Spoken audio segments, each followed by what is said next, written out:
둥둥 수요 특강 달을 가리키다. 매주 수요일 코너입니다. 달을 가리키다.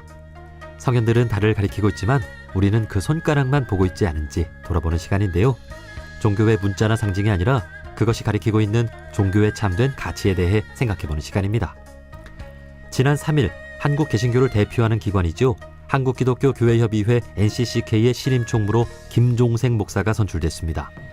김종생 목사는 민주화운동과 함께 한국교회 봉사단 사무총장을 지내며 국내외 재해재난 현장에서 사회적 약자들과 함께 왔는데요. 최근 취임 감사 예배에서 기후위기 시대의 생태 영성과 사회적 약자 옹호, 남북 평화를 실현하는 포용적 공동체를 만들겠다는 취임 포부를 전하기도 했습니다. 자, 이러한 일들은 우리 종교계가 함께 협력해서 해야 할 일이기도 하겠죠. NCCK의 신임 총무이신 김종생 목사님과 오늘날 종교의 역할에 대해 말씀 나눠보겠습니다. 목사님 안녕하세요. 네, 안녕하세요. 네, 반갑습니다. 자, 네. 먼저 총무 취임을 축하드립니다. 이웃종교인분들께도 인사 한 말씀 해주실까요? 기후 위기의 폭염과 폭우 가운데 주님의 평화로 문안드립니다. 강건하시고 평안하시기를 소망합니다. 예, 감사합니다. 고맙습니다. 자, 이제 취임하신 지가 3주 정도가 됐는데요. 어깨가 무거우실 것 같습니다. 취임 소감은 어떠신가요? 우리 한국기독교교회협의회는 장로교, 감리교, 선교부가 좀 달랐지만 주님 안에서 연합과 일치를 위해서 시작된 100년의 역사를 가진 자랑스러운 단체입니다. 예, 또 그동안 사회를 향한 예언자적 증언이나 고통받는 이들의 옹호와 대변, 세계교화의 협력을 위해 일해온 기관인데, 제가 이제 총무로 이 자리에 오게 되어서 개인적으로는 영광이지만 지금 말씀하신 대로 사실 좀 짐은 무겁습니다. 소통하고 협력해야 되는, 또 우리 사회가 양극화되어지고 공동체가 붕괴되어지는 시점에서 사실 짐이 많이 무거운 것이 사실인데요. 네, 언젠가 읽었던 책에 내 짐이 날개다라고 하는 책 제목이 있었는데요.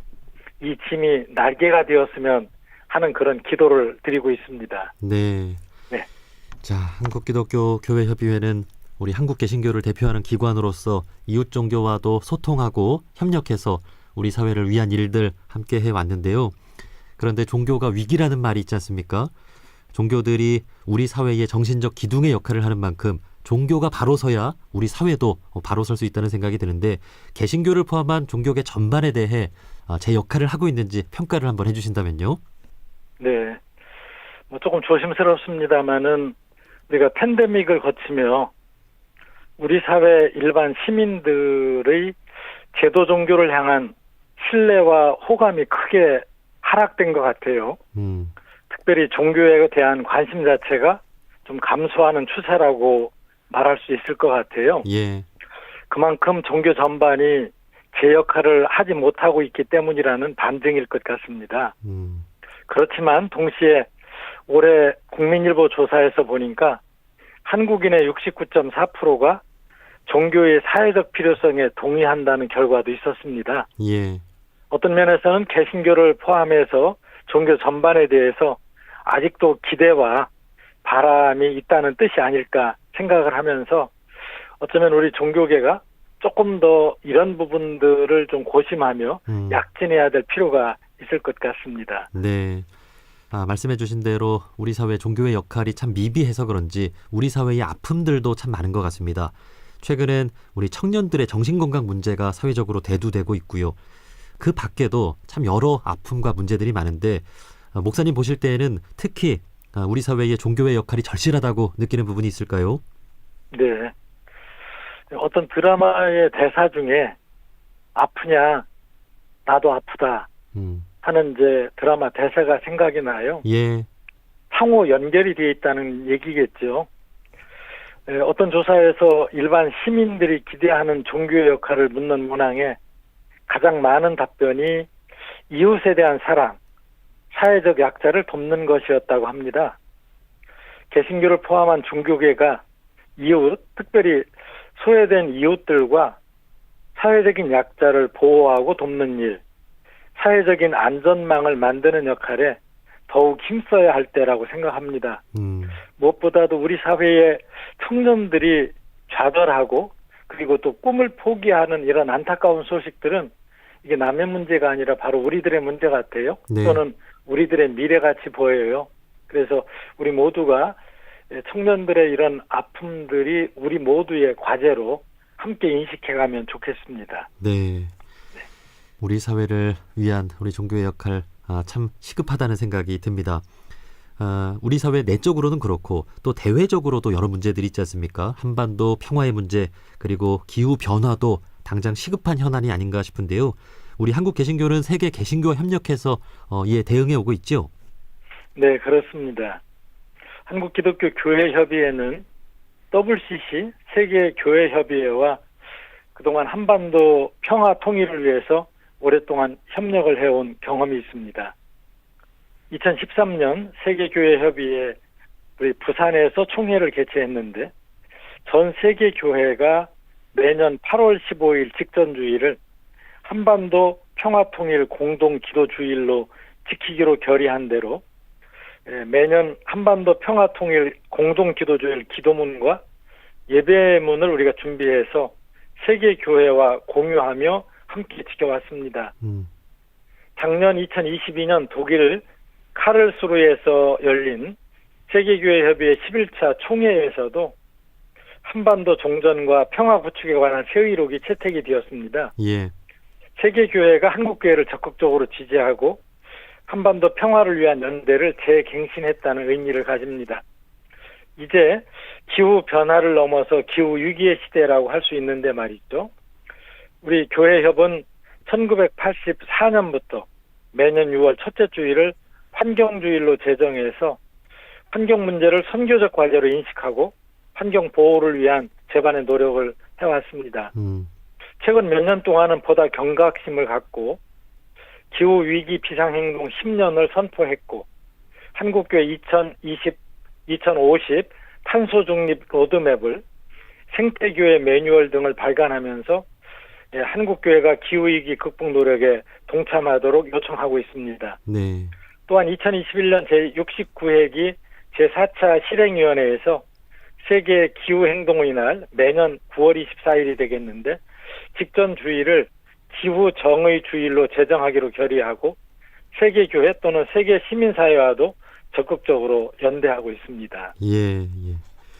자, 앞으로 우리 한국 개신교가 또 세계 개신교와 함께 협력을 해서 한반도 평화의 문제 그리고 국제사회의 여러 현안들에 대해서도 함께 잘 해나갔으면 좋겠습니다. 네. 자, 목사님께서는 그 한국교회 봉사단 사무총장을 지내시면서 그동안 재난재해 현장에서 적극적인 활동을 펴신 것으로 알고 있는데요. 그동안 그 이웃종교인들과도 또 만난 경험이 있으실까요? 네. 우리 개신교의 스톡홀름 그 선교 대회 때 썼던 슬로건, 표가 생각이 나요. 예. 신학과 교리는 교회를 분열시키지만 봉사는 교회를 하나 되게 한다. 라고 하는 건데 정말 우리가 여러 가지 논리, 이론들은 사실은 분열을 시켰지만 어떤 약자들과 함께하는 봉사의 자리는 우리 모두를 하나로 만들더라고요. 네. 자연재해도 그랬고 또 사회적 참사 때도 그랬습니다. 우리 사회 고난의 현장에 가면 이웃종교의 지도자들을 자주 만나곤 했습니다. 사회 약자를 향한 아마 이런 종교적인 자비심은 대동소이한 것 같습니다. 약자와 함께하는 현장에서 만나는 이웃종교는 어쩌면 다른 종교가 아니라 어쩌면 우리 모두는 다 형제와 자매와 같이 네. 여겨졌습니다. 예, 네. 그렇습니다. 예, 참 그 NCCK라는 곳이 다양한 그 교단들이 함께하는 곳이고 또 여기에서 또 천주교와의 대화하는 그 역할도 하고 있는 것으로 알고 있는데요. 앞으로 우리 이웃 종교들과도 협력해서 우리 사회를 위한 일들 함께 협력해 나가는 일도 중요하겠죠. 그렇습니다. 우리 교회협은 다종교 다문화 사회로 빠르게 변화하는 우리 한국 사회에서 종교 간 협력이 점차 더 중요해질 것이라고 보고 있습니다. 그간 종교 간 대화위원회를 통해 평화로운 공존을 위한 종교 간 대화의 장을 마련하기 위해서 노력을 해왔습니다. 노동이나 평화, 이주민의 인권, 사회적인 참사 등 여러 분야에서 사회 정의를 위해서 여러 종교계와 함께 연대해서 목소리를 내오기도 했습니다.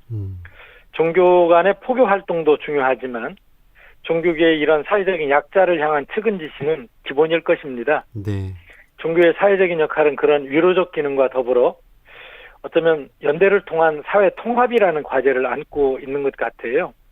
이러한 사회 통합에서 종교계의 협력과 연대는 어느 때보다도 중요한 것 같습니다. 네. 그래서 포교 활동을 통한 자신의 확장보다도 더 중요한 사회 통합을 위한 연대, 바로 우리 사회의 희망일 것 같습니다. 네. 안 그래도 지금 우리 사회에 여러 그 갈등들이 참 많은데 편가르고 또 분열하는 일들 많잖아요. 여기에 그 네. 다리를 놓는 일들 우리 종교들이 좀 앞서서 해 나갔으면 좋겠습니다. 네. 자, 이제 내년이 한국기독교교회협의회 창립 100주년이 되는 해라고 알고 있는데요. 자, 마지막으로 이제 신임 총무로서 꼭 이루고 싶은 목표나 계획이 있다면 한 말씀 해주시죠.